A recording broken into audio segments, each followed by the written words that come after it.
அப்ப ஞானிகள் என்ன சொல்லியிருக்காங்கன்னு பாருங்க. எல்லா ஞானிகளும் மகான்களும் சொன்ன ஒரே உண்மை, இறைவன் ஒளி வடிவானவர். ஒளி வடிவான அந்த இறைவனை பிடிக்கணும்னா ஒளியை தானே பிடிக்கணும். ஒளி வடிவான இறைவனை பிடிக்கணும்னா நீங்களும் ஒளியாக மாறணும், உங்ககிட்ட உள்ள ஒளியை பெருக்கணும். அப்போ ஒளி வடிவான இறைவனை பார்க்கலாம், உணரலாம். இறைவனை கல்லாட்டு வச்சிருக்காங்களே, அப்ப இறைவனை பார்க்கணும், இறைவன் அடையணும், என்ன செய்யணும்? ஏன் இறைவனை எல்லா கோயில்லையும் கல்லுல செதுக்கி வச்சிருக்கான்? நீயும் கல்லாக இருந்தால், கல்லாக மாறினால் கல்லான கடவுளை காணலாம். இந்த சிவனை நீங்க அடையணும்னா சும்மா இருக்கணும். எப்படி சும்மா இருக்கணும்?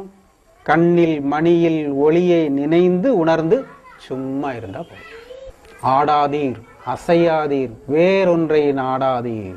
ஆடாம அசையாம கல்லு மாதிரி நீங்க இருங்க, கல்லான கடவுளை பார்க்கலாம். சும்மா இருக்கிறது தான் ஞானம். எப்படி சும்மா இருக்கணும்? கண்ணில் மணியில் ஒளியில் நினைவை நிறுத்தி சும்மா இரு.